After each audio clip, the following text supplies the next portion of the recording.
A Varig é um ícone, né? Uma empresa ícone do capitalismo brasileiro, né? Era uma empresa que ela mexia com um orgulho nacional. Eu gosto de pensar na Varig como a primeira multinacional brasileira. Ela foi a primeira marca brasileira presente em vários países do mundo. Ela figurava entre as 10 maiores empresas do mundo. A Varig, empresa brasileira, que consegue fazer tudo isso, eu acho que essa grandiosidade faz falta. Era uma estrelinha na bandeira do Brasil. A Varig faz muita falta. É a única coisa que eu tenho a dizer. Os céus estão diferentes. Quando a Varig entrou em recuperação judicial, reacendeu uma esperança, uma centelha de esperança de que ela não iria falir. E eu, nesse entusiasmo, eu escrevi um poema com o título de Augúrios, Desejos para a Varig. Toda a terra me conhece. Sou de cor azul e branco. Para divulgar nosso canto do Brasil, eu sou o elo. E num ato bem singelo, eu já vou cruzando o mundo para fincar firme e bem fundo o pendão verde e amarelo. Vocês receberam os 4 últimos salários? Vocês receberam as férias?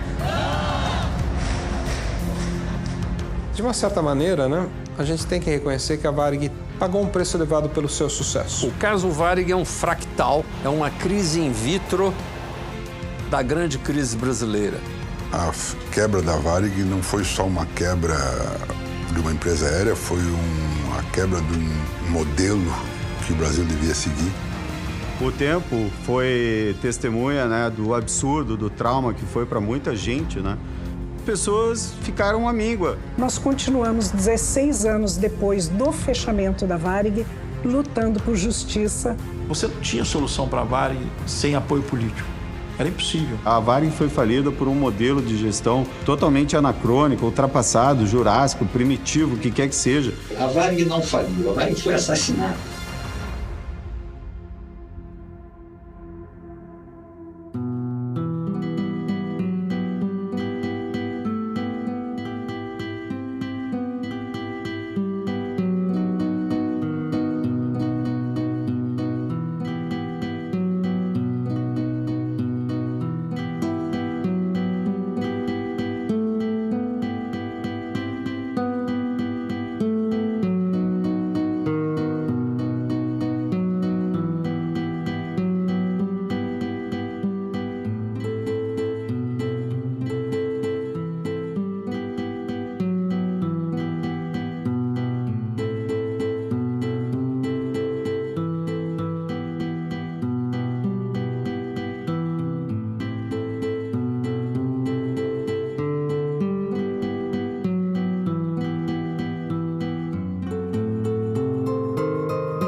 A Varig, uma das maiores companhias aéreas do mundo, que por décadas representou o Brasil nos céus internacionais, teve seu trágico fim em 2005.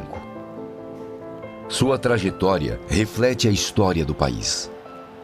Por isso, contar o seu passado é conhecer o nosso presente.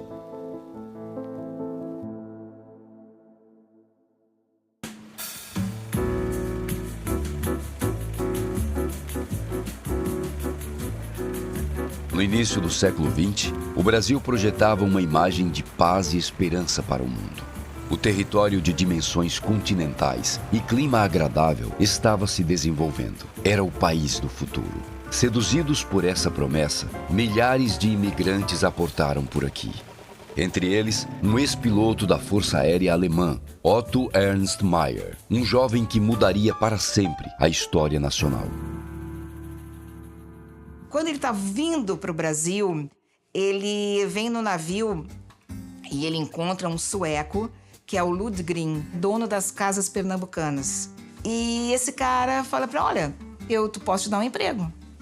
E ele, já arrumou um emprego no navio antes de chegar, né? E ao chegar ao Brasil, ele ficou impressionado com a dimensão do país e com a inexistência de uma empresa de transporte aéreo brasileira. E imediatamente criou um sonho, que era construir essa empresa.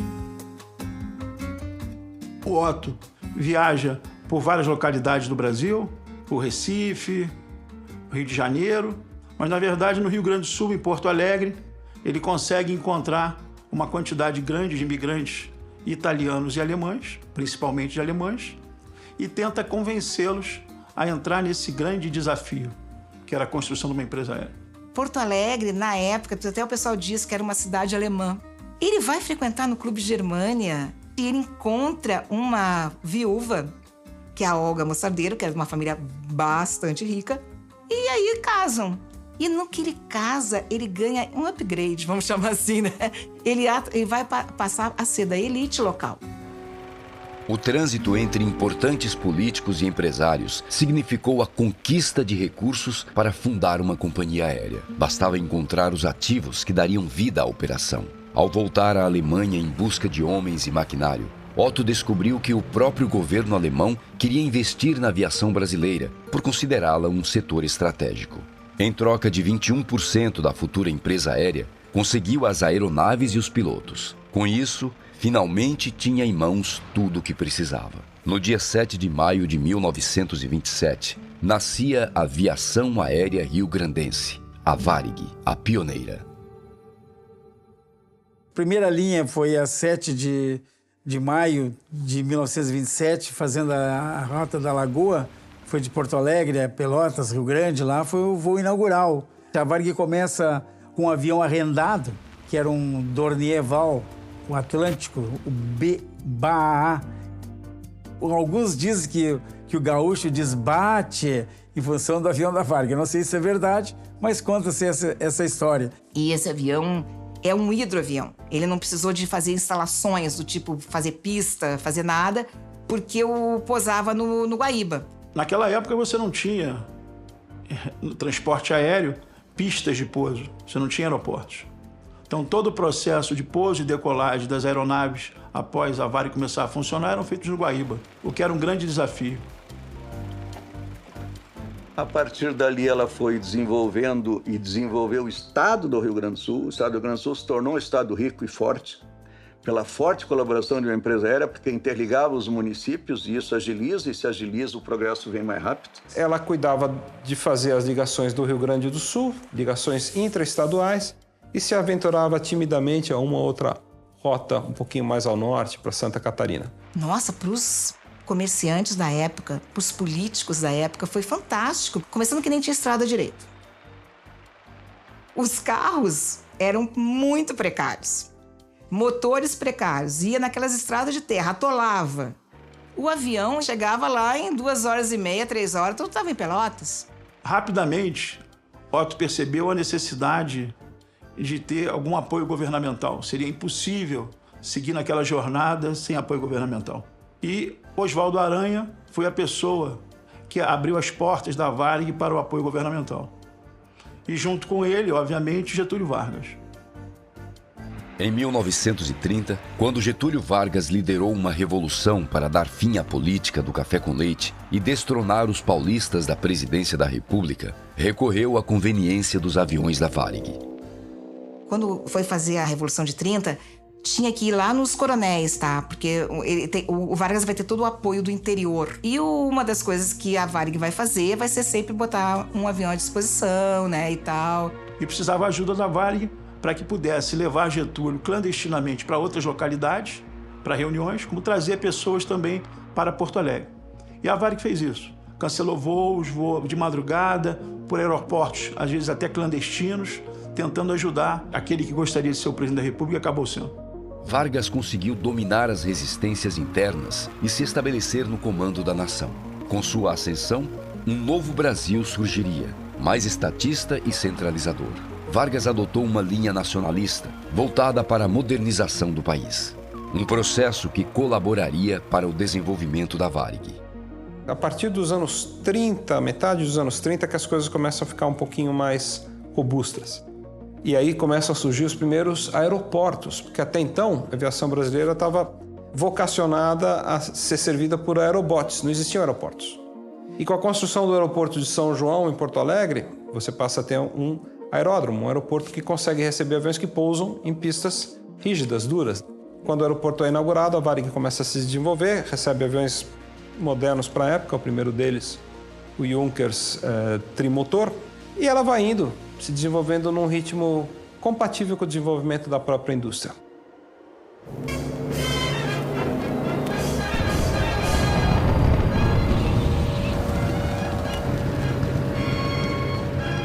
E no Brasil, você tinha uma bela discussão se o Brasil migraria para o eixo ou não. Getúlio Vargas tomou a decisão final de seguir com os aliados. Só que você tinha um processo de contrapartida de ambas as partes. Mas a contrapartida que o Brasil tinha que dar era que as empresas aéreas que existiam no Brasil deixassem de ser controladas por alemães e italianos. Teve os torpedeamentos de navios, e aí os brasileiros ficaram muito impactados com isso, os gaúchos aqui também. Então o alemão é o inimigo, é claro, é aquela época do Hitler. Então tem óticas alemãs que são quebradas, tem colégios que tem que mudar de nome. Oswaldo Aranha telefonou para Otto Maia e avisou que Otto Maia seria preso e que a empresa seria tomada por parte do governo. Ocorreria uma intervenção. A Varig perdeu o seu primeiro presidente, Otto Ernst Mayr, que foi obrigado a ceder à presidência pelo crime que ele cometeu de ter nascido na Alemanha. Antes de ser preso pelo governo Getúlio Vargas, Otto transferiu o comando da companhia para seu primeiro funcionário e homem de confiança, Rubem Martim Berta. Otto Maia poderia fazer muitas coisas. Uma delas era vender a empresa para o brasileiro. A Varig, na época, já tinha um porte importante, era uma empresa sólida. Mas ele não fez isso. Porque Otto Maia entendia que a empresa ela era dos funcionários. Porque graças aos funcionários ele construiu aquela organização.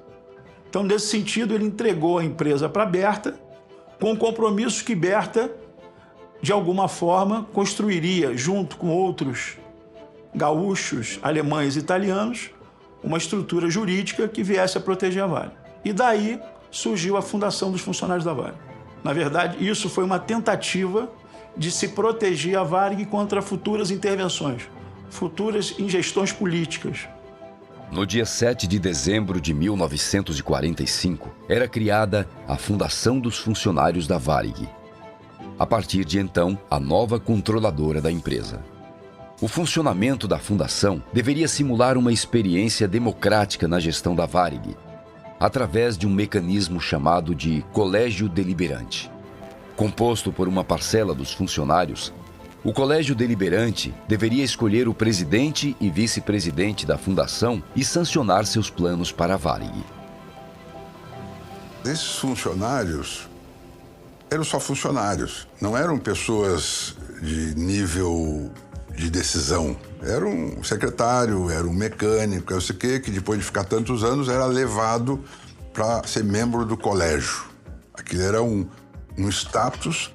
Os indicados, vamos dizer assim, para aquele colégio eram os funcionários mais antigos, que eram os funcionários que ele já tinha confiança, que ele já tinha recrutado há muito tempo, que tinham essa fidelidade à empresa. O sistema de governança da Varig, que acaba ficando famoso tecnicamente chamado Colégio Deliberante, sempre foi bastante controlado por quem detinha o poder. No caso, inicialmente, o Rubem Berta.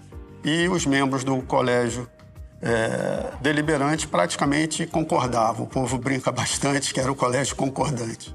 As pessoas concordavam com o que estava ali, porque eles não entendiam nada. O cara era mecânico, o presidente dizia, vamos fazer isso, eles, vamos, pronto. O novo sistema concentrou nas mãos de Rubem Berta o poder então partilhado entre as centenas de acionistas. Com a manobra, Berta se viu livre para comandar a companhia e fazer valer sua vontade. E seria por essa liberdade e pelo exercício de suas ideias que a Varig conquistaria nas décadas seguintes uma nova posição no cenário brasileiro e mundial de aviação. Berta, que, como eu disse, tinha sido o primeiro funcionário da companhia, empreendeu um novo ritmo para a empresa. Rubem Berta foi um grande empresário na oportunidade, que ele realmente é responsável pela grande expansão e pelo grande nome que é a aviação aérea rio-grandense. Foi o grande idealizador, vamos dizer, o visionário, o presidente visionário da Varig, foi quem realmente a tornou internacional. A Varig começa a sonhar alto. O primeiro grande movimento nesse sentido é a compra da Aerogeral, que era uma empresa que voava até Natal, Rio Grande do Norte, e com isso a Varig se aventura para valer além da região sul e sudeste. Ela começa a voar para a região inicialmente nordeste, depois centro-oeste e norte do Brasil. Ela começa a expandir sua linha de serviço. E em 55 a gente tem mais um momento que eu acho que é decisivo, uma mudança, uma inflexão na curva histórica da Varig. Em 55 a Varig ganhou o direito de voar para Nova York. A linha de Nova York, ela tem uma importância fundamental na Varig. Por quê? Porque não foi apenas a possibilidade de uma empresa lá do Rio Grande do Sul voar para a capital do mundo ocidental, Nova York. Berta enxergou aí um desafio e uma oportunidade, porque os líderes enxergam mais as oportunidades do que os desafios. E Berta era um grande líder. Ele falou, puxa, eu tenho que competir com a mais poderosa companhia aérea do mundo, a Pan American. O que eu tenho que fazer para encarar os gringos? Avião, eu estou trazendo um comparável ao que existe de melhor, o Lockheed Super Constellation, que a Varig comprou especificamente para essas rotas. Mas aí ele teve uma sacada de gênio, de mestre. Ele falou, vou ganhar dos Yankees na qualidade do serviço. Vou fazer algo que eles não fazem.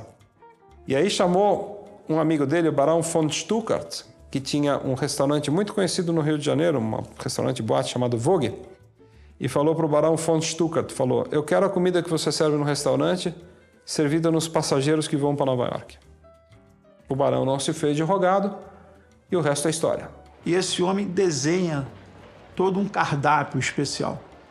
E esse cardápio surpreende os clientes. Os clientes ficam maravilhados e começam a comentar boca a boca. Você já viajou naquela empresa brasileira, Varig?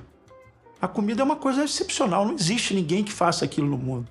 Então era cascata de camarão, lagosta, tinha feijoada, churrasco, coisas de louco. E os gringos adoravam aquilo.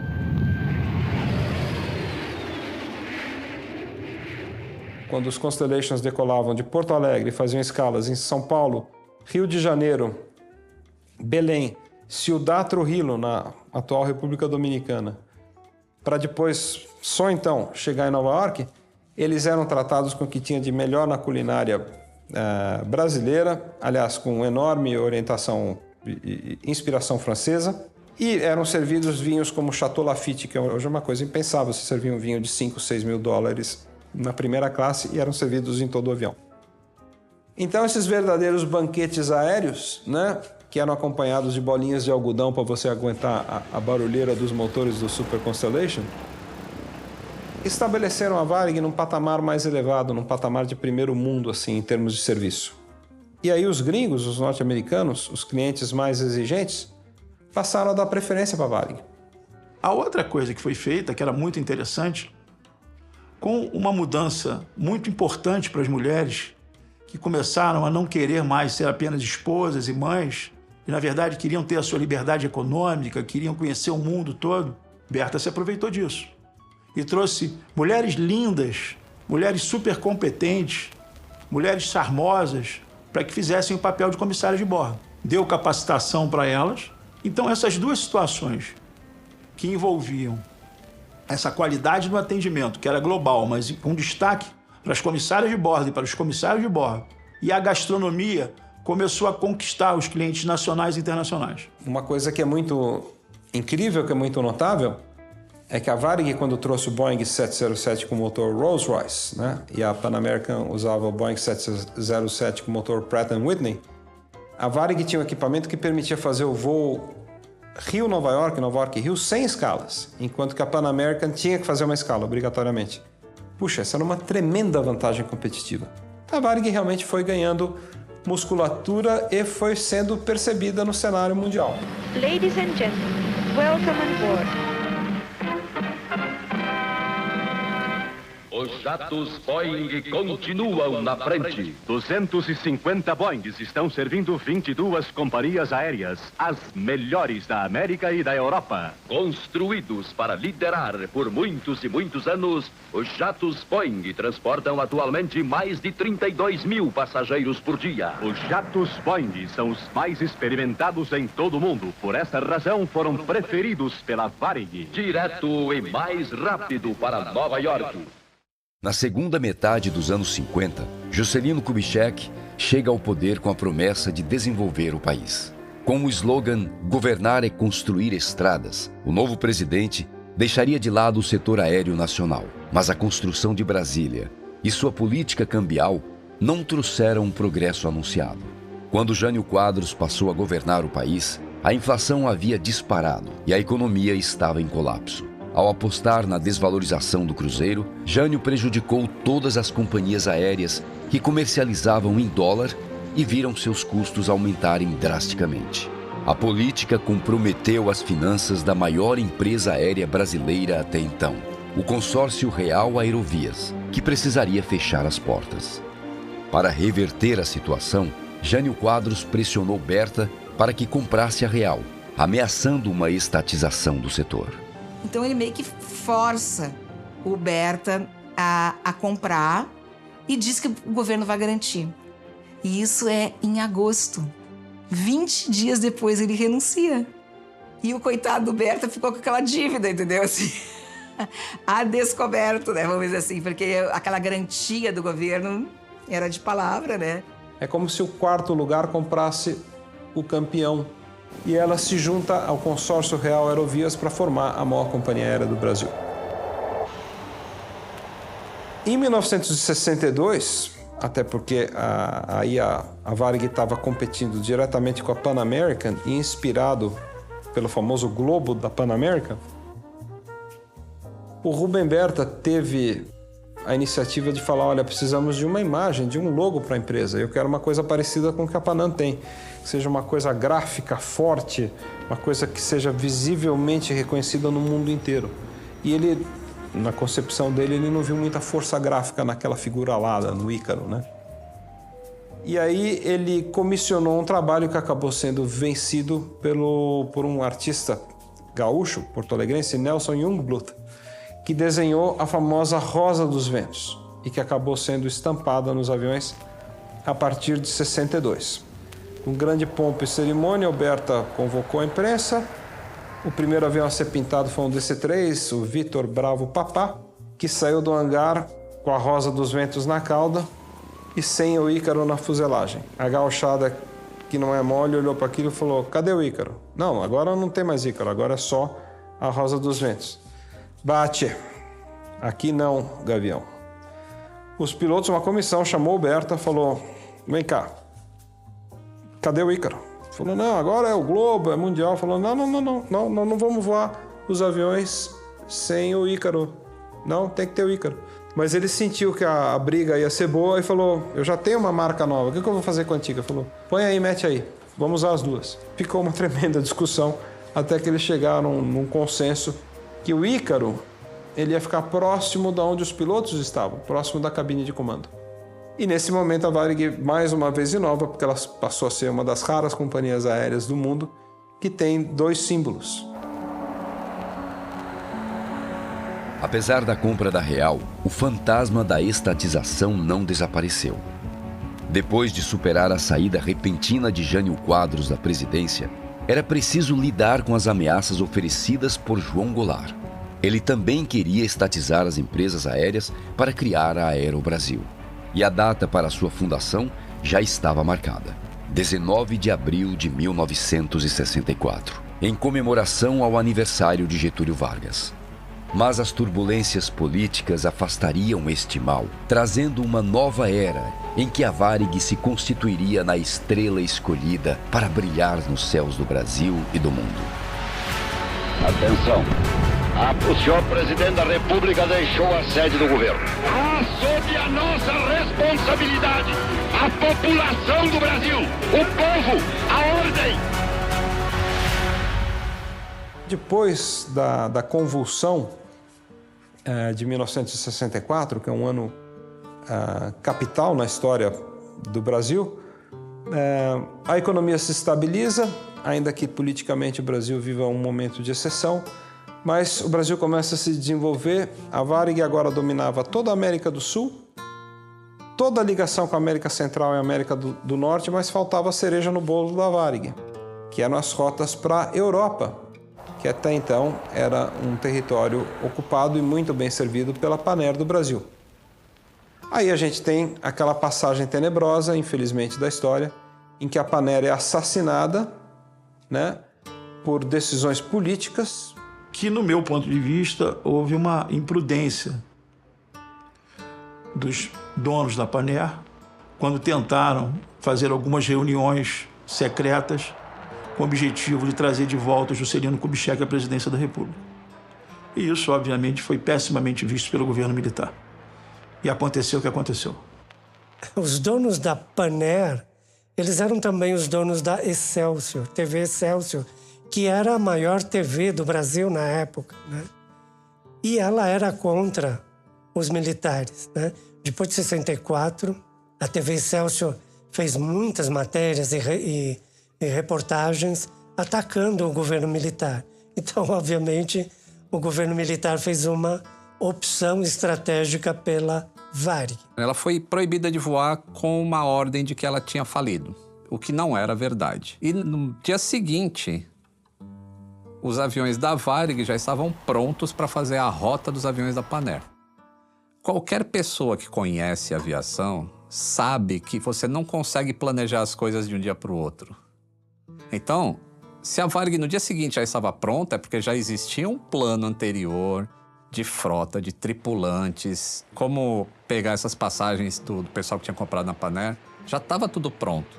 Mas o fato é que, na minha visão, a Varig não puxou o gatilho. A Varig se beneficiou do fechamento da Panair. Seja como for, a partir de fevereiro de 65, no dia que a Panair para de voar para a Europa, a Varig assume imediatamente esses voos.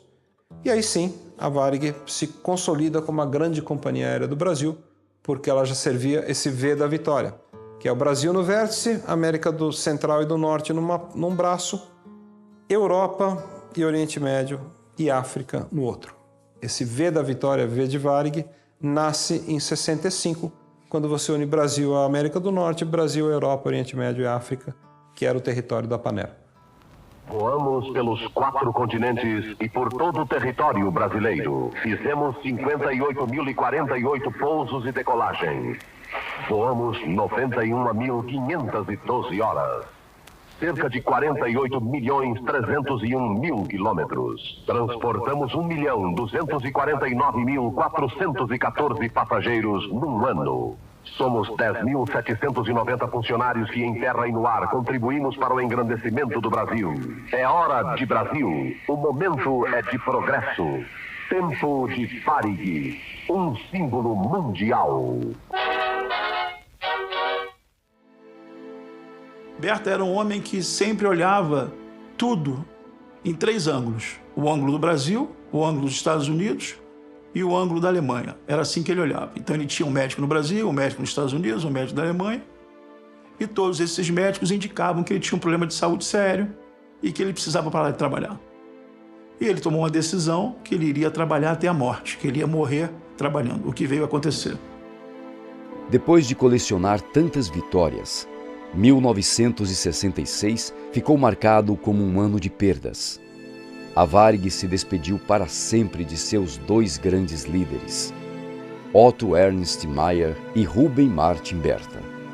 Mas a partida de Berta não significou o fim de sua influência sobre os rumos seguidos pela organização, pois foi de suas escolhas e visão de mundo que a empresa colheu seu mais elevado bem imaterial.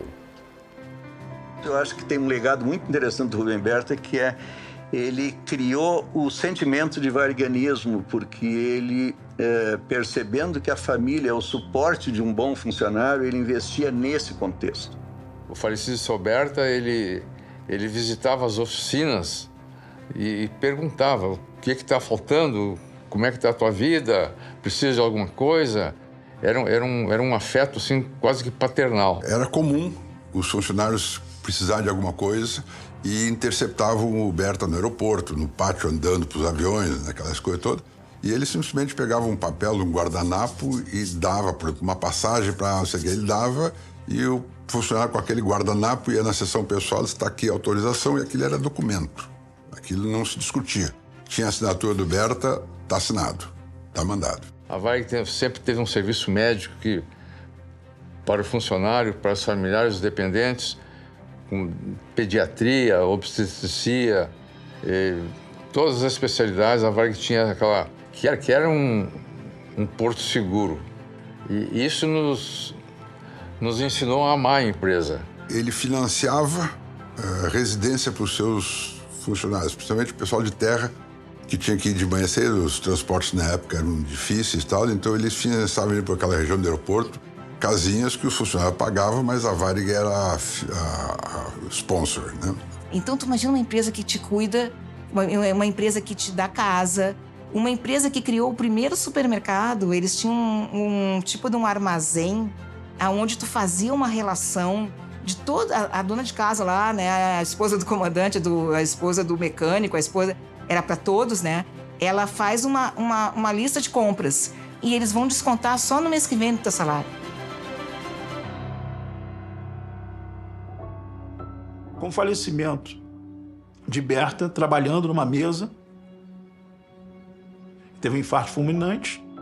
O que ocorre? Há uma certa briga interna pelo poder, o que é normal numa grande organização. Vários daqueles eram pessoas que trabalhavam na empresa desde a sua criação, praticamente, e tinham a ambição do poder. Só que aqueles que eram leais a Berta mantiveram a posição de Berta, que inclusive tinha feito uma carta que ia ler na Assembleia, e não pôde porque faleceu, na qual ele dizia que o Eric era o seu substituto natural. E o Eric foi colocado na presidência. De dezembro de 66 a 1980, a gente tem o reinado de Eric Oswaldo Kastrup de Carvalho, que foi um grande, grande presidente da Varig. Se a Varig foi erguida por Rubem Berta, ela foi consolidada por Eric de Carvalho. Ele não era oriundo da Varig, ele era paner, mas ele era um homem de confiança e assimilou bem. O Eric de Carvalho tinha resistências, sofria resistências internas à época. O que eu fiquei convencido é de que isso basicamente arrefeceu porque o Eric de Carvalho passa a ter uma gestão mais técnica, mais voltada efetivamente para o negócio, e como isso faz sucesso, aparentemente passou a ter um certo controle. E por uma grande coincidência também, né? Porque na vida você tem que ter sorte. Sucesso é importante, mas sem sorte, às vezes, você não tem sucesso. O momento era propício. O Brasil começou a ficar na moda. O tricampeonato na Copa dos 70 deu uma projeção internacional para o Brasil. A Varig estava lá para colher esses louros todos. E a gente entra no milagre econômico brasileiro, que beneficia todas as empresas aéreas do Brasil, porque a economia crescia a 2 dígitos por ano, e a Varig era a empresa melhor equipada para fazer esse tráfego entre o Brasil e o resto do mundo, e mesmo o Brasil, o grande Brasil, sonhado pelos militares, né? Um Brasil que se conhece, que se frequenta, que se viaja. E como você teve um momento do milagre brasileiro, onde o Brasil crescia, e crescia muito, né?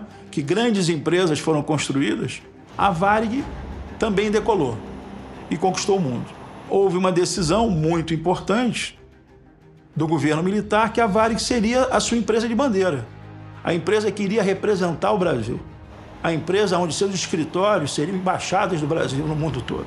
Sem dúvida, a Varig foi um posto avançado, né, da diplomacia brasileira pelo mundo afora. Às vezes estava sem dinheiro, estava numa situação difícil, né, numa situação de dificuldade muito grande fora, procurava uma loja da Varig, de alguma maneira conseguia fazer um contato com a sua casa no Brasil, conseguia que alguém trouxesse um dinheiro, conseguia ler o jornal, né, de casa, conseguia ler uma revista, alguma coisa. A Varig tinha um serviço gratuito de transporte de medicamentos do exterior. Gratuito, não cobrava nada, cobrava o medicamento em si. Então, faziam fila, as pessoas pedindo remédios difíceis, né, que eram importados, a Varig abriu um setor para fazer isso. Se tu tinha um brasileiro doente em Paris e que precisava contato com a família aqui, na época não tinha internet, não tinha nada dessas coisas, a Varig fazia o contato, mandava pacotes, fazia coisa, ela fazia isso de graça. Ou seja, ela tinha um papel social com o Brasil muito grande. E a Varig passou a ser uma empresa que voava para praticamente todos os continentes. E voava bem, voava com serviço maravilhoso, com equipamentos que eram os melhores da época, e foram anos de muito crescimento. A brincadeira que é a Varig, a dona da noite, que foi motivo de campanhas comerciais e publicitárias, na verdade é até relativamente modesta. A Varig naquele momento era dona do dia e da noite.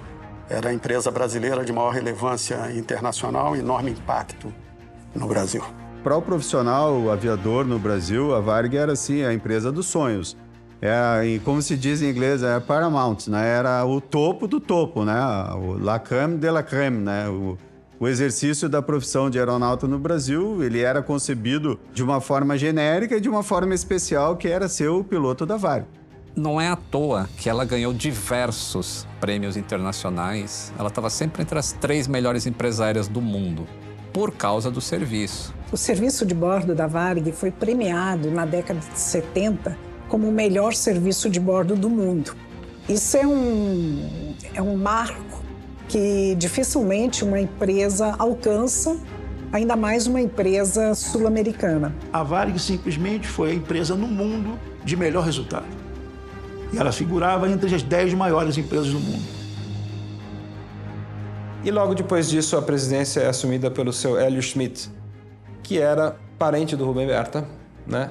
E que, de uma certa maneira, carregou a tocha da tradição na Varig pelos anos 80. O Hélio era muito mais, como o Berta, era carismático e consultava muito as pessoas e tomava atitudes em consenso. Durante esta fase, em números macro, você tinha uma Varig com cerca de 2 bilhões e meio, pouco mais, pouco menos, de patrimônio líquido positivo e dona da frota de aeronaves quase que 100%, mais 90% da frota própria.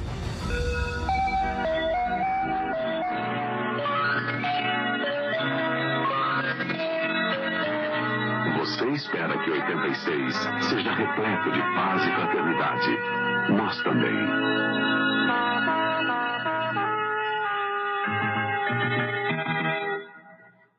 Hoje, ele é o presidente interino da República, que deu posse ao novo ministério depois de receber o poder no Legislativo. Sarney assume a vice-presidência da República e passa a ser automaticamente o presidente interino do Brasil. Os anos 80 ficaram conhecidos como a década perdida no Brasil. A economia brasileira foi destroçada, primeiro por uma crise internacional e segundo por uma crise gestionada aqui dentro do Brasil, que passou por uma série de convulsões, a transição do fim do período de exceção para o início da democracia em 85, e depois com sucessivas atrapalhadas econômicas das equipes econômicas que assumiram, juntamente com o presidente José Sarney, que entrou com aquela série de famigerados pacotes econômicos que destroçaram não só a economia como um todo, mas aniquilaram com as chances de sobrevivência das companhias aéreas brasileiras. A partir de 85, ali, começou a ter no Brasil assim, um período de muita inflação. Tá? E eu me lembro, assim, porque eu vivi, né, esse período, a incerteza que a gente tinha, sabe? Era difícil, assim, você pensar como você vai organizar o seu salário. O meu primeiro salário, acho que foi 8 milhões e alguma coisa de uma moeda que eu nem lembro mais, se era cruzeiro, se era cruzado novo. Então a gente viveu uma época realmente horrível. E aí a gente via na televisão, aparecia lá o Sarney ou qualquer presidente da hora.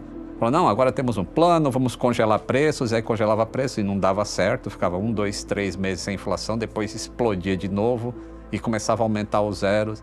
Então era uma loucura para a gente conseguir planejar a vida. Agora você pensa isso numa empresa. Como é difícil gerenciar custo num setor que tu tem que ter uma margem muito pequena quando tu tem uma inflação muito grande. Então, não foi só a aviação, né? Foram todos os setores, na realidade. Mas no caso da aviação, muito dos insumos são comprados em dólar. A origem dos problemas econômicos financeiros das companhias aéreas brasileiras, todas elas, tem a ver com esses pacotes econômicos com consequências nefastas. Depois de uma década de prosperidade, o Brasil vivia um cenário de caos econômico. Numa tentativa desesperada de frear a hiperinflação, José Sarney recorreu a um plano extremo, o congelamento de preços, que incluía a fixação do valor das passagens aéreas. As medidas anunciadas hoje de manhã pelo presidente Sarney representam a mais profunda mudança na história da economia brasileira. O processo de deteriorização da economia da Varig, ele se inicia no governo Sarney, com o congelamento tarifário. Esse congelamento tarifário que aconteceu foi terrível, assim, porque uma coisa é uma empresa definir qual que é o valor de uma passagem aérea, que era o que aconteceu com a Varig e o DAC. E outra coisa é o governo congelar os preços para que... É tipo um populismo, assim, para que a pessoa não ache que está pagando caro numa passagem aérea. E quem é que vai ressarcir o custo da empresa aérea? Porque um avião, ele é pago em dólar. O leasing dele é em dólar. E aí você está congelando o preço dele em real, enquanto o dólar está disparando lá atrás. Como se a Varig fosse uma empresa que operasse apenas no Brasil, como uma padaria, uma quitanda, que compra do fornecedor lá da área de hortifruti e granjeiros. Na realidade, era uma empresa aérea que voava para a América do Sul, Europa, África e Estados Unidos, onde os preços, principalmente da América do Sul, ela tinha que abastecer lá, por exemplo, combustível inflacionado mensalmente mais caro e mantendo o preço da passagem congelado. Então ela tinha que vender passagem por um valor irreal. Porque se eu gasto mais de combustível do que vale a passagem, para que eu vou vender a passagem? E elas continuaram vendendo passagem porque o governo mandava. Esse é o defasagem tarifária. É isso aí que quebrou a Varig. Porque ela passou durante um tempo longo vendendo passagem e perdendo dinheiro. Todo voo que a gente botava um passageiro a bordo, a Varig perdia dinheiro. É um congelamento tarifário canhestro, né? Malvado, né? Que quebra as pernas de uma grande empresa que antes emprestava dinheiro para o Banco Central. 10 anos antes, ela 10 anos depois está ali amarrada, tendo que voar com prejuízo, porque o governo não pode enfrentar a inflação que de fato não sabe enfrentar, a inflação que não provém da tarifa nem do combustível, né? Provém de fatores monetários e fiscais que produzem aquele ambiente de desorganização. O congelamento de preços constituiria um dos desafios enfrentados pela pioneira, mas não seria o único. Dentro da organização, a Varig também sofria com reveses administrativos. A fase de seus grandes líderes havia ficado para trás. Na gestão do Hélio Smith, na minha opinião, eu acho que ele escolheu algumas pessoas para dirigir certos departamentos da Varig, muito mais baseado em escolhas pessoais do que em competência técnica ou em preparo acadêmico. Eu acho que as escolhas da diretoria a partir do Hélio Smith, muitas vezes são mais construídas em cima de, infelizmente, de relações pessoais e muito menos em torno de talento ou capacidade. E empresa nenhuma sobrevive a isso, né? Minha visão de gerência técnica, né? Me parecia que a Varig não conseguia uma gestão eficaz nos seus custos. E eu fui me dando conta que a governança, o estilo de gestão da Varig era bastante perdulária, porque ninguém se preocupava com o custo. Vamos fazer o melhor. Quanto custa? Não quero saber, vou fazer o bom e bonito, né? Eles serviam um bife de 300 gramas. Um bife de 300 gramas é bastante, sabe? Assim, é um pratão, assim, o passageiro achava o máximo. Só que muitos daqueles bifes de 300 gramas as pessoas nem comiam todo, porque era bastante. Vinha outras comidas, tinha salada, tinha outras coisas. A bandejinha era bem farta, assim, tudo. Tinha sobremesa e tal. E aí um cara lá pensou, vamos tirar 100 gramas. Aí fez as contas lá, né? Que se ele tirasse 100 gramas do bife, Nossa, somando todos os voos, somando todos os prazos, era toneladas que na verdade eles iam economizar. Mas como é que é? O diretor de comercial lá, não, isso aí é miséria de vocês. Como é que vocês querem tirar isso aí? Isso aí é a tradição da Varig. Então tinha essas lutas assim, sabe o velho contra o novo, sabe? Essa coisa assim, ó. Vamos economizar nisso. Não pode. Imagina, isso aí é uma tradição. Nessa época, nesses 7 anos que eu fiquei no treinamento, nos primeiros meses que eu tinha assumido o cargo, recebi de um alto setor da empresa com um recado assim: Scherer, vai vendo aí a compra do simulador de MD-11. Nós tínhamos vários simuladores, tinha 747, 67 e tal. E eu fui ver o preço da cotação que estava sendo oferecido, eu achei exorbitante. E aí eu perguntei para o meu diretor: escuta, a Varig costuma fazer licitação? Ele disse: olha, nunca fizeram, mas se tu quiser tu faz. E me deu carta branca. Aí eu recebi 5 ofertas de outros fabricantes de simulador, né?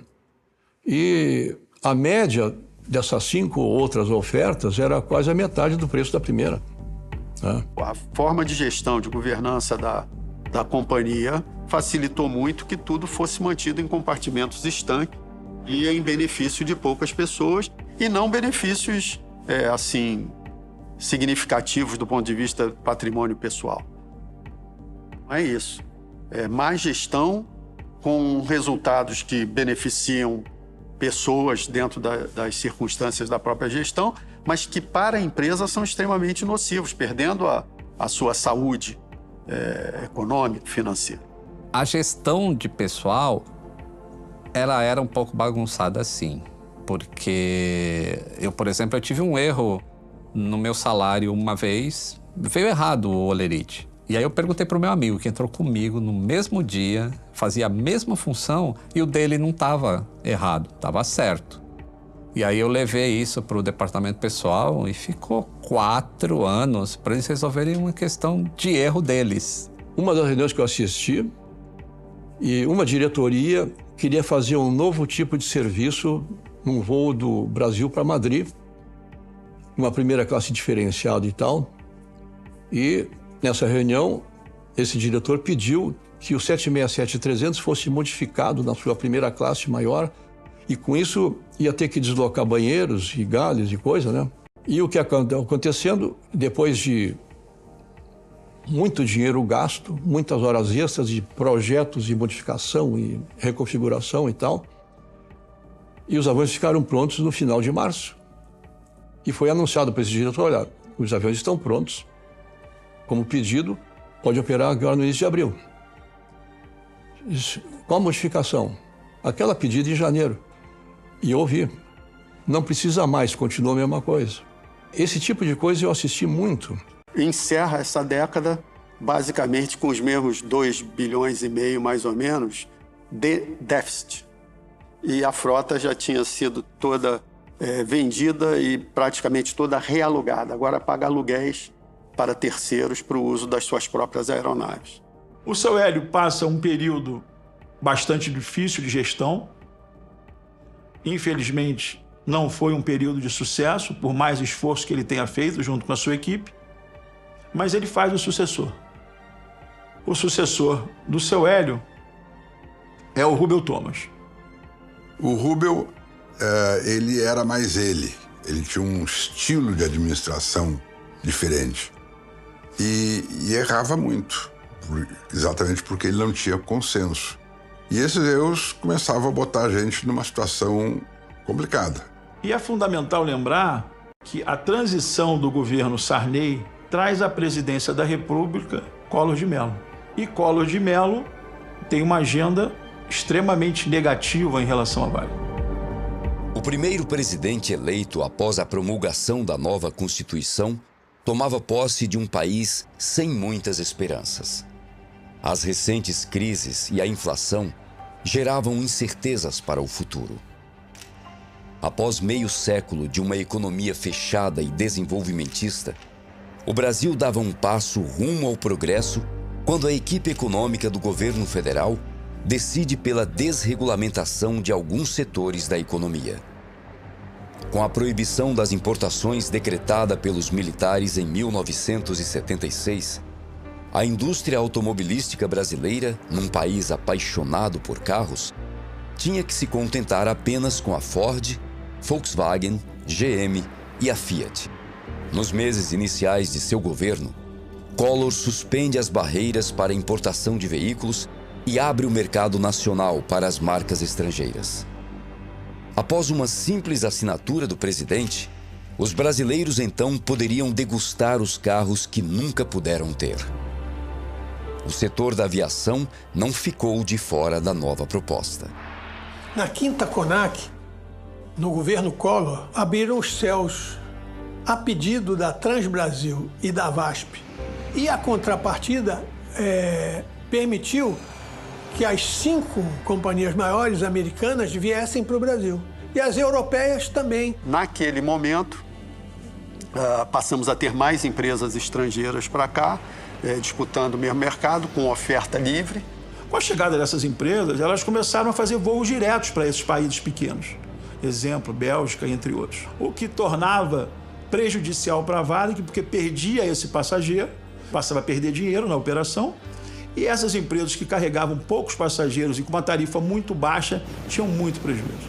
Uma abertura de céus você tem que fazer com parcimônia, vendo a legislação que existe de um lado, a legislação que existe do outro lado, e não simplesmente abrir dizendo o livre mercado é benéfico. Por quê? Porque as empresas que vinham de fora eram gigantes, com subsídios enormes dos seus países de origem, e quando operavam no Brasil, operavam com impostos muito inferiores aos que as empresas brasileiras pagavam. Então, era uma relação injusta e totalmente desequilibrada. Então, da forma como foi feita, foi um caos. Foi um caos para a aviação brasileira, que foram os maiores prejudicados. Para a aviação americana, foi uma festa. Enquanto durante a alta inflação aqui, o sujeito pagava quase 200% de juros, eles tinham capital a 8% ao ano. Peças de tudo, um gerador de um avião desse custa $500 mil. E lá o sujeito ia na esquina e comprava em moeda nacional. O bilhete da nacional é taxado muito mais. Por exemplo, nos Estados Unidos é 7,5%. Na Europa é 14%, taxação total do bilhete. Aqui era 34,7%. Aquilo foi uma catástrofe. Catástrofe para o transporte aéreo brasileiro, para a Varig, para a VASP e para a Transbrasil. Se perdeu muito dinheiro, muito dinheiro. Não tinha mercado para isso ainda. Não tinha passageiro suficiente para sustentar 6 empresas. Uma empresa como a Panam, que é a maior empresa aérea, foi a maior empresa aérea do mundo. A Panam voava para qualquer lugar que você imagine. A Panam era um símbolo tão forte que, se você assistir o filme 2001, Uma Odisseia no Espaço, do Stanley Kubrick, a nave que está chegando num planeta tem o símbolo da Panam, é uma nave espacial da Panam. Então, ninguém nunca ia imaginar que a Panam pudesse quebrar. E ela quebrou quando aconteceu a desregulamentação nos Estados Unidos. Se os gestores da Varig tivessem observado que a desregulamentação ia chegar no Brasil, talvez tivessem tomado outros tipos de ações para proteger a empresa. Não tomaram. Então, quando veio a desregulamentação, aí começou a derrocada. Aí foi prejuízo em cima de prejuízo, tanto da Varig, quanto da Transbrasil, quanto da VASP. Todas as 3 gigantes, elas não existem mais hoje, por causa da desregulamentação e da competição. Apesar das políticas liberais na importação, as políticas cambiais não haviam mudado. Assim como seus antecessores, o plano de Collor para combater a inflação incluía o congelamento de preços, mas com uma novidade ainda mais perversa: o confisco das poupanças. A medida gerou um caos. Sem acesso ao dinheiro, as pessoas não tiravam mais férias e passaram a poupar o pouco que tinham. O então presidente da Varig, Rubel Thomas, enfrentou uma situação nunca antes vista na empresa. As dívidas acumuladas e a concorrência acirrada, tanto no mercado nacional quanto internacional, exigiam da companhia uma mudança radical. O Rubel tem uma história interessante porque a gestão dele foi marcada por alguns erros estratégicos incríveis, né? No momento em que o mercado de aviação demandava passagens menores, valores menores, ele defendia uma empresa aérea com serviço premium, passagens caríssimas, etc., alta qualidade, etc. Em final, foi um grave erro que acabou comprometendo ainda mais o pouco capital que a Varig tinha para sair da crise. Percebendo que as coisas estavam saindo do controle e que a empresa estava grande demais para ser dirigida por apenas um só homem, a Fundação Rubem Berta toma uma medida drástica. Então, em maio de 94, foi dia 14 de maio de 94, eu li uma carta no colégio dizendo da indevida estrutura de acúmulo de cargos, etc. E aí propunha que fosse criada uma comissão para modernização dos estatutos da Fundação que privilegiasse a independência dos 3 poderes, etc. Dessa comissão surgiu a ideia de fazer um conselho de curadores que substituiria a presidência da Fundação. Com essa desarticulação, criou-se o presidente da Fundação, aí criou-se um conselho de alguns diretores e funcionários, e esse conselho é que indicava o presidente da Varig que não deveria ser um dos próprios. Então, ficou essa estrutura. Só que tinha muito funcionário do colégio que tinha o seu diretor.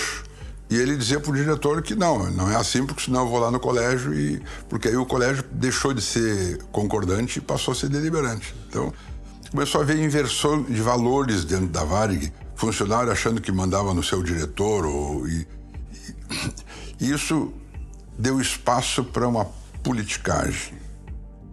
E essa politicagem foi que abalou a confiança da Varig junto com os órgãos do governo e até com os seus lessores nos Estados Unidos e fora, que começaram a dizer, não, ali dentro tem confusão, vamos tirar o nosso porque não dá para ficar aí. E a estrutura ficou da seguinte forma: colégio deliberante, abaixo do colégio deliberante, o conselho de curadores, com 7 membros, abaixo do conselho de curadores, a FRB-Par, que era a grande holding, abaixo da FRB-Par, 3 subholdings, a Varig, a VPSC, Varig Participação Serviços Complementares, a VPTA, Varig Transporte Aéreo, e embaixo dessas estruturas, empresas. No caso da Varig em particular, quando foram criadas, primeiro eram unidades de negócio, se transformaram em empresas, a Varig Engenharia e Manutenção e a Varig Log. Embaixo da VPTA, Transportes Aéreos, a Nordeste e a Rio Sul. E embaixo da VPSC, Serviços Complementares, a Tropical de Hotéis e a SATA. Basicamente essa estrutura. E aí, no meu ponto de vista, a estruturação da holding foi mal feita.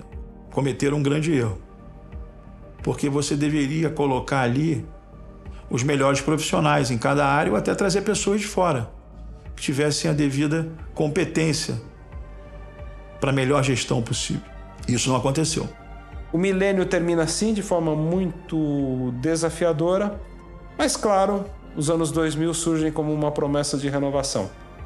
Infelizmente não para a Varig. A Varig, que era líder no doméstico desde agosto de 61, quando absorveu a Real, em março de 2001 ela perde o posto de maior companhia aérea doméstica para a TAM.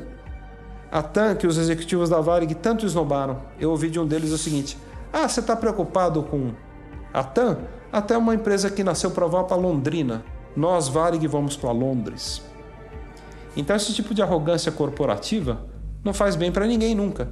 E ela era, sim, endêmica a uma boa parte dos executivos da Varig, que não tiveram a humildade de entender que o mundo estava mudando, que a aviação estava mudando e que o Brasil havia mudado.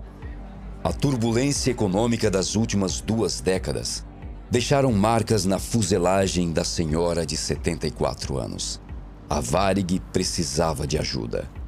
O processo de indenização pelo congelamento tarifário movido pelas companhias aéreas havia sido julgado em favor da Transbrasil, mas o da Varig só aconteceria 2 décadas depois. A falta desse dinheiro era muito sentida. Em 11 de setembro de 2001, mais um golpe abalou não só as estruturas da Varig, mas também o mercado de aviação mundial inteiro.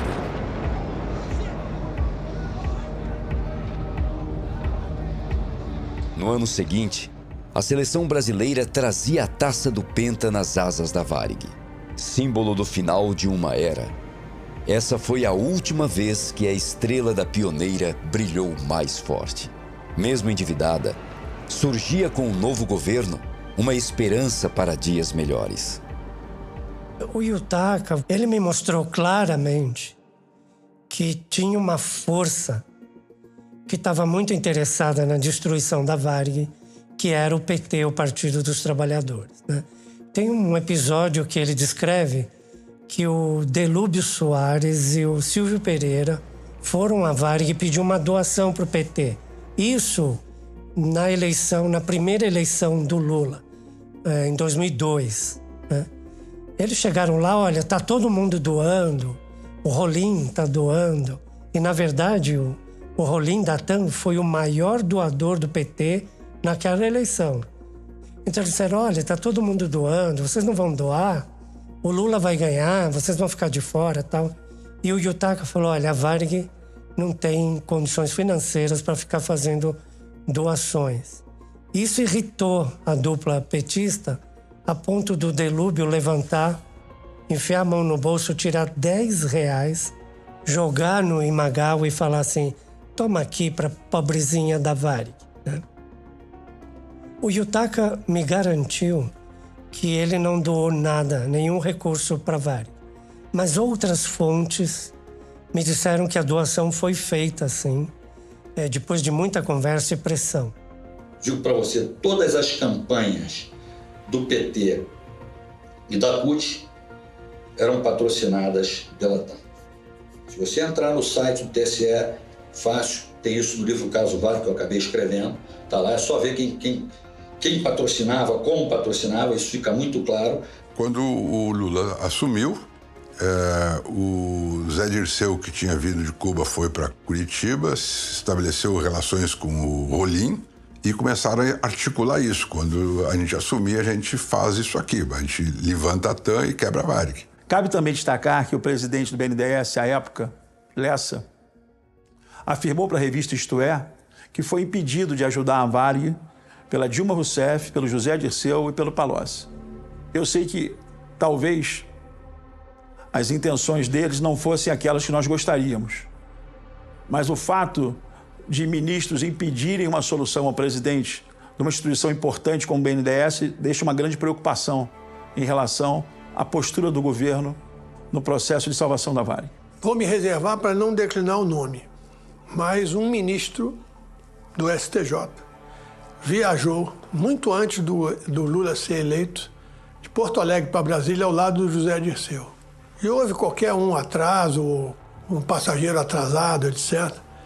E dito pelo próprio ele avisou a gente na época disso. Disse assim, se o Lula ganha, essa empresa está frita. Palavra do José Dirceu. E eu não posso relatar, mas uma pessoa que estava diretamente ligada ao PT, eu não consegui falar com ele, eu queria ter autorização para dizer o nome dele, disse claramente para mim em Brasília, o PT não vai ajudar a Varig, o PT quer destruir a Varig. E nós sabíamos, através de um professor nosso que tinha um irmão do MR8, que a Dilma dizia isso nas reuniões, que ela queria destruir a Varig. Eu estou colocando para vocês que a força do governo, a força do BNDES é algo enorme. Você lutar contra o governo que quer te destruir, a tua sobrevivência é muito difícil. Então a Varig é uma empresa heróica, porque ela passou no governo Collor, quando o Collor queria destruir a Varig. Não entendo que isso aconteceu no governo Sarney, não entendo que isso aconteceu no governo Itamar, mas entendo que, infelizmente, isso aconteceu no governo do PT. Dilma Rousseff, ministra da Fazenda na época, afirmou ser favorável a qualquer plano que ajudasse a salvar a Varig, desde que não utilizasse dinheiro público. O presidente Lula afirmou para jornalistas do Itamaraty que outras empresas de aviação como a TAM e a Gol vinham crescendo, não cabendo ao governo salvar uma empresa falida por seus déficits, que para isso existiam outras instâncias como a Lei das Falências. Linhas de crédito não eram aprovadas pelo BNDES e a Petrobras estava cobrando adiantado o combustível. A Varig precisava de uma solução rápida para se manter viva. E foi o próprio governo federal que fez a proposta. O César Cury, que também deu uma entrevista aqui, ele deixou muito claro para mim, nas duas conversas que a gente teve, eles queriam um processo de fusão Varig e TAM, onde nem a Varig nem a TAM comandariam a empresa, mas teriam pequenas participações. E o César Cury falou claramente, dizendo, olha, eu conversei com eles e eu falei, mas quanto a Varig vai ter nessa nova empresa? E o governo disse, não mais do que 5%. E eu falei, tá bom, tudo bem. 5% dessa nova empresa, tudo bem. Mas e a TAM? A TAM vai ter o resto? E eles disseram, não. Quem vai controlar a empresa é o governo. Então, a proposta do governo era criar uma estatal. Né? Ou, se não fosse uma estatal, um dos tais campeões que o PT criou a rodo, JBS, Oi e vários outros, né? Onde o governo teria interesse e botaria ali seus comandantes, e a Varig também seria uma delas, né? E o César Cury me disse claramente, a Varig não se opôs a isso. Para a gente, tanto fazia. Se a Fundação Rubem Berta pudesse ficar com alguma coisa, estaria bom, né? Quem se opôs a isso foi a TAM. A TAM não quis ser encampada, ela recusou e depois ela é vendida. Ela faz uma associação com a Latam, né, e cria essa empresa aérea que está aí, mais ou menos, né? Apesar da fusão das duas empresas ter sido rejeitada por ambas, o governo fez com que as companhias compartilhassem as vendas das passagens e os seus aviões. Com a falência iminente, não restava outra alternativa. Numa situação onde a Varig tinha uma taxa de ocupação na casa dos 58%, a TAM tinha menos de 40%, e fizeram uma fusão onde a Varig era obrigada a vender metade das passagens oferecidas e a TAM a metade. O pessoal que voava no ano 2002 deve se lembrar de tentar comprar no balcão da Varig, e o colega que estava atendendo o balcão da Varig pediu para ele ir para o balcão em frente, comprar no balcão da TAM para embarcar no avião da Varig. A TAM era uma concorrente feroz da Varig. Quando a TAM começou em Congonhas, eu ainda estava na Varig. E a gente odiava aquela empresa. Era como se fosse um time de futebol mesmo, uma torcida, assim, um Grêmio contra a Internacional, um odiando o outro. Então, quando surgiu, anos depois, esse codeshare TAM com o Varig, tipo, mas o que está acontecendo? É como se o universo tivesse virado de cabeça para baixo. Para a sorte da Varig, o Zé Dirceu saiu naquele negócio do mensalão e em seguida morreu o Rolim e aí se desarticulou o troço e acabou não dando. Mas foi mais uma paulada que a Varig levou e que isso contribuiu bastante para a sua quebra. Inconformados com a situação da empresa tão querida pelos seus funcionários, parte deles se organizava para exigir mudanças. A Associação dos Pilotos da Varig, então, começa a desenvolver um plano para salvar a empresa. A forma com que se construiu esse movimento de ação industrial, esse movimento no sentido de interromper a decadência da Varig, ela foi programada com assessoria de uma empresa de consultoria na área administrativa, comandada pelo professor Paulo Rabelo de Castro. A Associação de Pilotos da Varig, que é uma associação forte na época, era muito bem estruturada, tinha recursos próprios, ela tinha capacidade de pagar por uma consultoria. Normalmente, quando uma empresa está, qualquer tipo de empresa, em apuros, ela está em apuros financeiros. A Varig tinha um apuro financeiro, claro. O caixa estava curto. Na primeira reunião, pouco antes até de se contratar efetivamente, nós levamos um balanço das operações e ele divulgava pouco menos de 500 milhões como sendo um déficit. De pé ao lado dele, entreguei o documento, ele folheou o documento assim de uma forma rápida e olhou e falou, realmente vocês têm um problema, mas é um pouco maior do que vocês imaginam. Essa dívida aqui é no mínimo triplo. O trabalho foi feito em um mês ou 2, e aí tivemos uma reunião e ele apresentou o resultado do trabalho e apontava números, se eu não me engano, pouco mais de 1,5, 1 bilhão 580. A Varig, em 50% do total do seu endividamento, era devedora de si mesmo. Por que era devedora, não mas a si mesmo? Porque eram os próprios operadores das aeronaves, comandantes, mecânicos de voo, comissários, pessoal de terra, os variguianos, que eram os credores do seu fundo de pensão, que não era abastecido porque a Varig queria fazer caixas. Eu pago depois, já que vocês não estão usando todo o aéreo. Se é um pecúlio, deixo para pagar. 50% da dívida era renegociável. Daí a solução partia exatamente dizer, bom, então se eles são credores, deixa os caras trabalharem para irem buscar o seu próprio crédito. Depois o Banco do Brasil era governo. Mas quem era governo? Não era o governo que estava devendo uma ação de congelamento tarifário que praticamente cobria todo aquele crédito e ainda sobrava? Então, se você olhasse os dois lados do balanço, um ativo contingente, que dependia de uma batida final de martelo da morosíssima justiça brasileira. Se tivesse resolvido a ação de congelamento tarifário, fazia um mata-mata com o setor estatal e a Varig já estava estabilizada. Um economista que tinha sido meu contemporâneo de colégio, Paulo Rabeiro de Castro, sujeito brilhante, etc., mas que fez um plano de auxílio à companhia meio mirabolante. Ele queria pegar todo o dinheiro do Aeros, dos contribuintes, inclusive as contribuições dos aposentados e tudo, para capitalizar a empresa, né?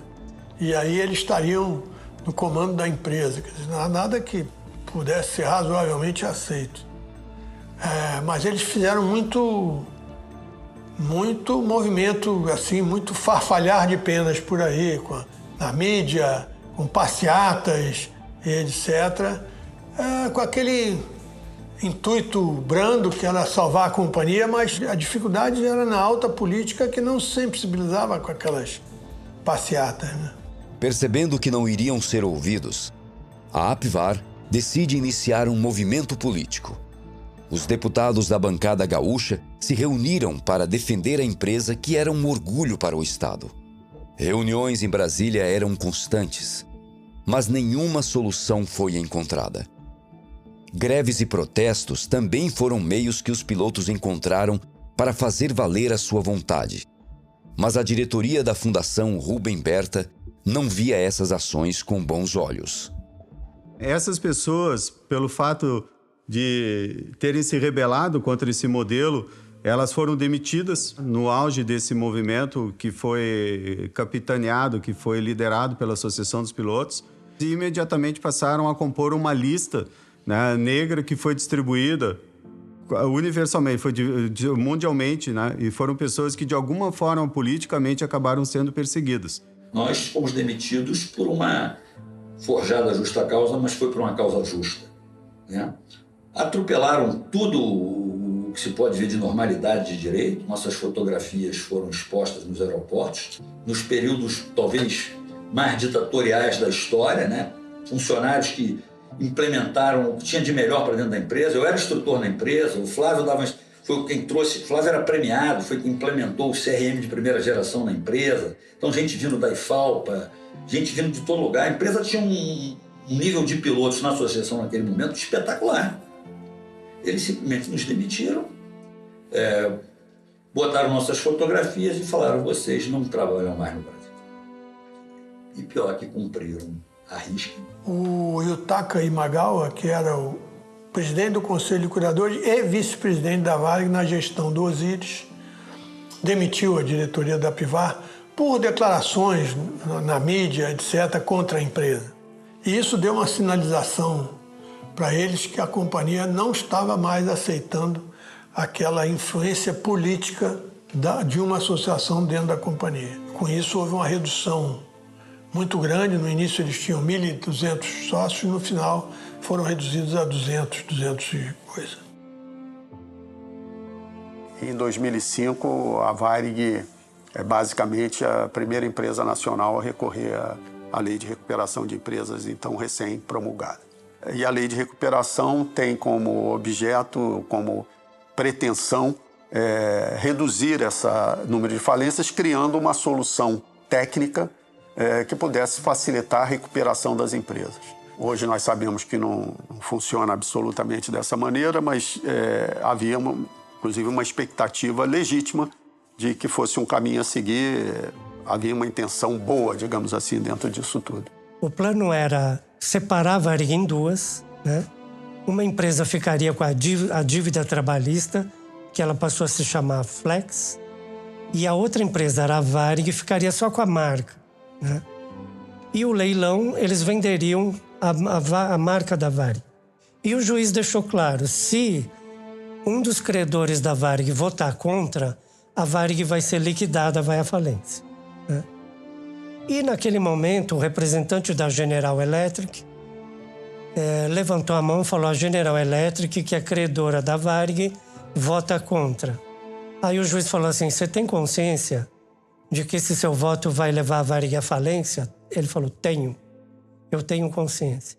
Bom, é isso que você quer? É isso que eu quero. Nisso levanta uma pessoa do sindicato e fala: eu tenho um questionamento, né? Qual é? A General Electric não pode votar nessa assembleia porque ela não é mais credora da Varig. A GE vendeu a dívida dela, a dívida que ela tinha da Varig, ela vendeu para o JP Morgan, o banco JP Morgan. E o juiz olhou para o representante da GE e falou: isso é verdade? E o cara da GE falou: mas nós temos uma procuração do JP Morgan para votar dessa forma. Aí o juiz falou assim: se você tem uma procuração, por favor, apresente. O banco não nos enviou ainda. Aí o juiz falou: sinto muito, o seu voto não é válido. E, dessa forma, o voto da GE foi descartado e o plano de salvação da Varig foi aprovado. Foi feito um leilão. Uma empresa estranha deu um valor de 30 e poucos milhões e comprou a marca da Varig. Passado 1 ou 2 semanas, essa empresa vende a marca da Varig para a Gol por 300 e poucos milhões de reais. Ou seja, eles tiveram um ganho aí de 10 vezes o que eles pagaram, né? E foi uma coisa muito estranha, né? Porque a Gol estava lá, a Gol podia dizer: eu dou 60, eu dou 40, e seria um lance maior. Mas ela não deu. E a Gol leva a marca da Varig, né? De uma forma estranha, mas depois tem uma razão para isso, né? Um dos grandes medos da Gol era que qualquer juiz trabalhista dissesse: você comprou a Varig, então você é responsável pelas dívidas trabalhistas. Mas, com essa intermediação, que é evidente que era proposital, os créditos trabalhistas, as dívidas trabalhistas morriam ali. Porque a Gol comprou a marca não no leilão, mas de um terceiro, né? Uma maneira de tirar as dívidas trabalhistas do meio do caminho. Quando a liquidação da Varig é consolidada, o que ocorre com as ações da Gol? Elas crescem 600%. Então, ficou evidente para mim que a General Electric tinha muito interesse que a Varig fosse liquidada, porque isso catapultaria o valor das ações da Gol que a GE tinha. Então, a GE estava no conselho de credores da Varig, não para salvar a Varig, mas para destruir a Varig. Eu era contra o leilão da Varig, sabe? Porque eu sabia que existiam coisas nebulosas, você comprar por um preço e vender por 10 vezes o preço, etc. Isso tudo é uma combinação, infelizmente, mais abrangente nesse negócio todo. E é por isso que eu não queria entrar nessa recuperação judicial de jeito nenhum. Em um processo acusado de irregularidades, um grupo de empresários e um fundo de investimentos americano conseguiram arrematar parte da Varig no leilão por 52,3 milhões de reais. Apenas 8 meses depois, eles venderiam a operação para a Gol Linhas Aéreas por 324 milhões de reais. O martelo foi batido às 11 horas e 20 minutos do dia 20 de julho de 2006. A estrela da pioneira se apagou nesse dia. E aquela foto do Panda que mostra todos os aviões parados, né, no chão, aquela foto para mim, que a gente que gosta de aviação sabe que uma vez que tu estacionou a tua frota, tu não decola mais, né? E ele viu isso e ele foi lá, alugou um helicóptero, foi lá e tirou a foto, e é uma foto histórica, né, que a frota da Varig toda no chão. O apagão aéreo, ele foi consequência da derrocada da Varig. Quando a Varig quebrou, a gente tinha, ao contrário do que aconteceu na época da Panair, que já estava tudo pronto, não estava tudo pronto para uma derrocada da Varig. Então, diversas linhas internacionais que precisavam ser feitas deixaram de ser feitas e outras caíram no colo da empresa que assumiu essas rotas, que foi a TAM. E ela não tinha tamanho nem capacidade suficiente para gerenciar tudo isso. E aí começou o apagão aéreo. Assim, uma desorganização, a gente não consegue voar, a gente tem voos cancelados, o controle de tráfego aéreo está perdido, a gente tem uma demanda muito reprimida porque os preços estavam baratos, pessoas querendo viajar, e a gente tem aquelas imagens horríveis na cabeça ainda daquele monte de gente dentro de um aeroporto, deitado no chão, com voos cancelados, sem nenhuma informação, sem ter hotel, sem ter nada. E aí a gente tem o acidente do TAM 3054 aqui em Congonhas, que foi o ápice do apagão aéreo. A partir daquele momento, falou, não, vamos parar a aviação, vamos ver o que está errado e vamos corrigir, senão a gente vai ter um acidente a cada mês aqui.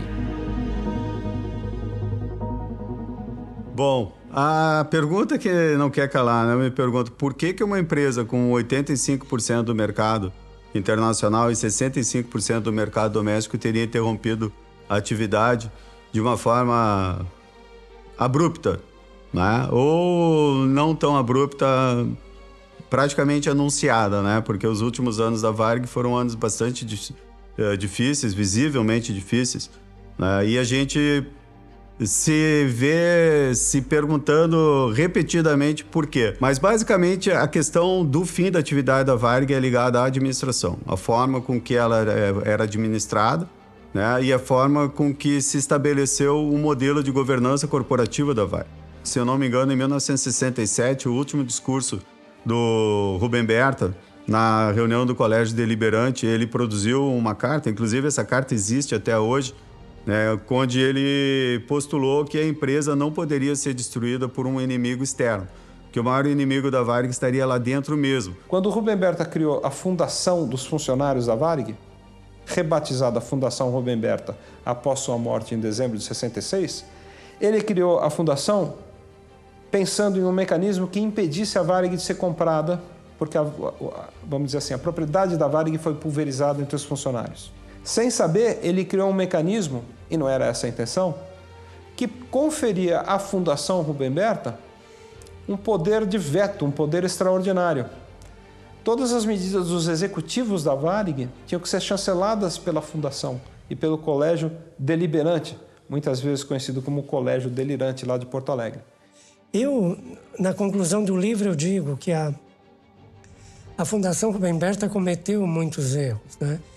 O momento que ela precisava enxugar despesa, demitir gente, cortar custo, cortar voos que não eram competitivos, produtivos, né? Ela não fez isso. Ela tentava, de toda maneira, manter uma imagem que a Varig não tinha condições de manter. Isso gerou dívida, etc. e tal. O que acontecia? Uma decisão rápida na Varig demorava, às vezes, mais de 6 meses para ser tomada.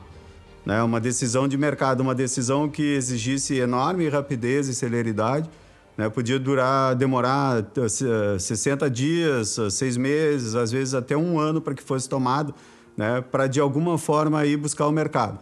Mais do que isso ainda, né? Acabou por se detectar um modelo de administração quase que familiar, né? Com um cunho e um caráter assim, de ligações políticas dentro da empresa que beirava o compadrismo, né? Eram empresas onde os administradores eram compadres de alguma forma e a decisão de um, né, podia facilitar a vida de outro. Então havia uma espécie de simbiose dentro da empresa onde parasita e hospedeiro se relacionavam em prol, né, de um resultado que tinha um caráter mais individual do que corporativo, né? A Varig era muito bem administrada, sim, senhor. Não tinha essa história de empreguinho e amiguinho, não. Ou ele era competente ou ele não entrava. Querer imputar a falência da Varig à má administração, a má preparo dos seus funcionários, eu não concordo. Eu não concordo. Eu não acredito que a falência foi em função administrativa e operacional. A falência foi uma questão política. As pessoas que eu conversei, que trabalhavam lá, algumas dizem que foi totalmente culpa do governo. Nunca é só culpa de um lado assim. Quem investiga acidente aéreo sabe que não existe um só culpado por um acidente. Então, a mesma coisa acontece com empresas que vão à bancarrota. Então, não foi só o governo, mas o governo teve uma participação sim, e a Fundação Rubem Berta também. A instabilidade do Brasil e todas as medidas radicais que são tomadas, elas são muito prejudiciais para o meio empresarial.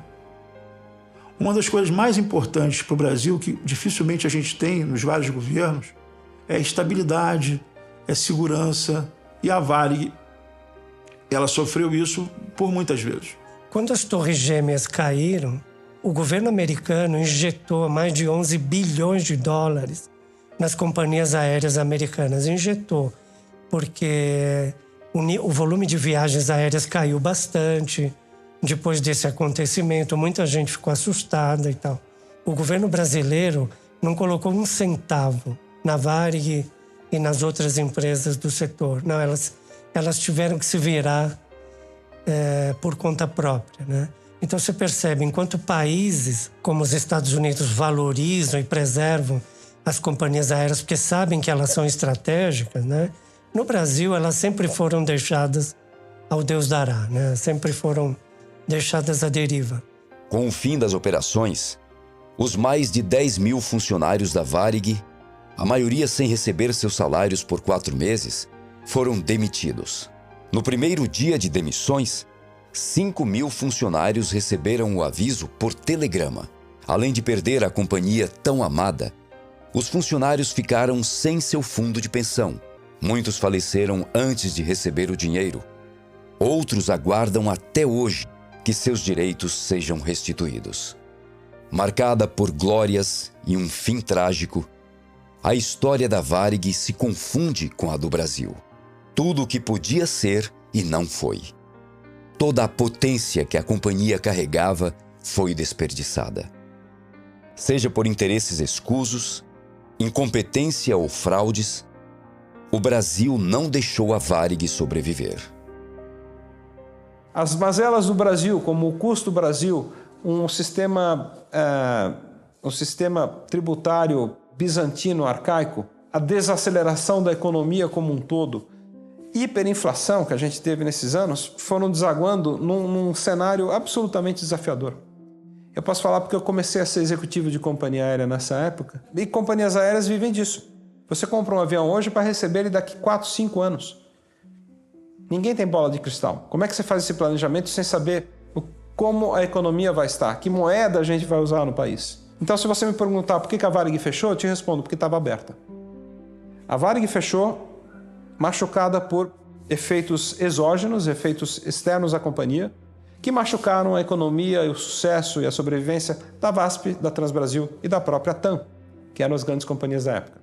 Eu não entendo como é que uma empresa aérea consegue operar no Brasil. Assim, a gente vê balancetes todo trimestre e é só prejuízo, prejuízo. A carga tributária é muito alta. O governo joga contra as empresas aéreas. E é por isso que a gente não tem diversas cidades que eram atendidas no passado, até no próprio Amazonas, que hoje não são mais atendidas, estão abandonadas. Por que o Brasil tem que cobrar o preço mais alto dentre todas as nações do mundo para combustível de aviação? Isso eleva o preço das passagens desde a época da Varig pioneira no Rio Grande do Sul até hoje. Então vou repetir a frase que é pesada, mas é o que eu realmente acredito. O país do amanhã, o país de ordem e progresso, é uma falácia. A gente tem, na verdade, o país mais desperdiçado do mundo. Todos pagamos um preço elevadíssimo e as companhias aéreas não são exceção. Eu falo que o Brasil ele tem um capitalismo de hienas, né? Você tem um bando de hienas que, na verdade, não querem salvar ali aquilo. Eles querem devorar, destruir, etc. Eu acho isso de uma irresponsabilidade gigantesca, porque você não vê uma ANAC questionando isso. Peraí, você está no conselho da Varig para salvar a Varig ou destruir a Varig, né? Você não vê organizações como CVM, que estão ali para defender acionistas, né? Investidores, questionando o que está sendo feito numa organização. Eles também ficaram em silêncio. E uma série de outras entidades que deveriam garantir, vamos dizer, um capitalismo saudável no Brasil, você não vê eles agindo para preservar empresas como a Varig, livrar ela de aspectos de procedimentos corruptos, salvar investimentos, salvar uma organização que tinha milhares de funcionários, famílias dependendo disso. Enfim, tinha uma coisa que valia a pena ser salva e preservada. Então você vê uma empresa com tantos inimigos assim, entre empresas que deveriam salvá-la, entre governos que deveriam salvá-la, entre agências que deveriam salvá-las, né? A Varig resistiu bravamente, né? Eu digo, a Varig é um exemplo de heroísmo corporativo, porque ela resistiu a muitas hienas por muito tempo, né? Associações, sindicatos, credores, né? Parece que eles se uniram num frenesi para destruir a empresa. Não é à toa que eles conseguiram. Todas essas nossas crises são co-irmãs do caso Varig.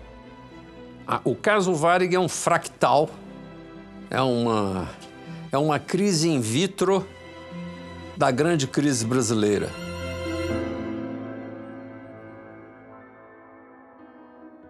O descaso do governo com a Varig. Infelizmente, o governo federal não deu a devida atenção ao pedido de socorro da Varig.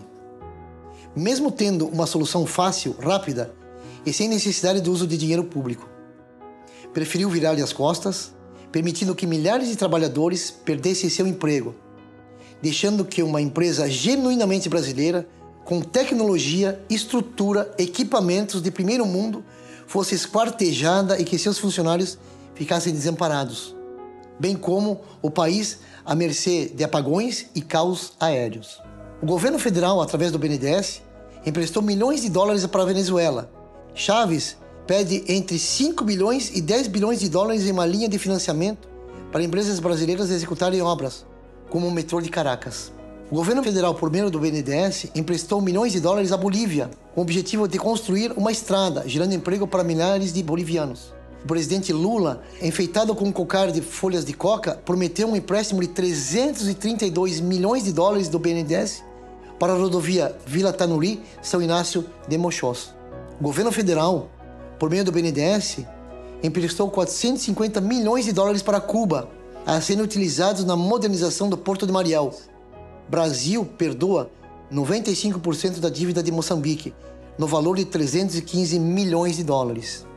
O governo federal emprestou 286 milhões de dólares e provavelmente jamais voltarão para os cofres do Estado para a Grécia. E o mesmo BNDES fechou as portas para emprestar dinheiro à recuperação da Varig, por se tratar de dinheiro público. A Varig representava muito mais um país muito mais pujante. Palavras do Osiris Silva. Essa é a minha mensagem. O Brasil deixou a Varig quebrar, falir, para mandar o dinheiro para fora do país.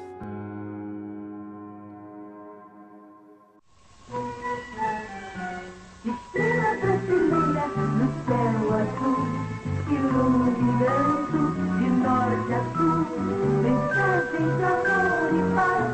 Nasceu Jesus, chegou o Natal, Papai Noel voando achado pelo céu, trazendo um Natal de felicidade e um ano novo cheio de prosperidade.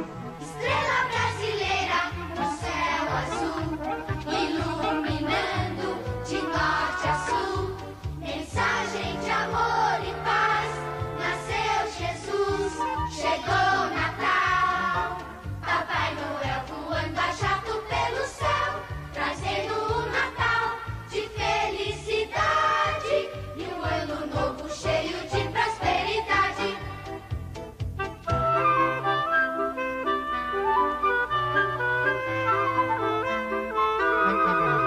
Papai Noel voando a jato pelo céu, trazendo um Natal de felicidade e um ano novo cheio de prosperidade. Estrela brasileira no céu azul, iluminando de norte a sul, mensagem de amor e paz. Nasceu Jesus, chegou o Natal, Papai Noel voando a jato pelo céu, trazendo um Natal de felicidade e um ano novo cheio de prosperidade. Papai Noel voando a jato pelo céu, trazendo um Natal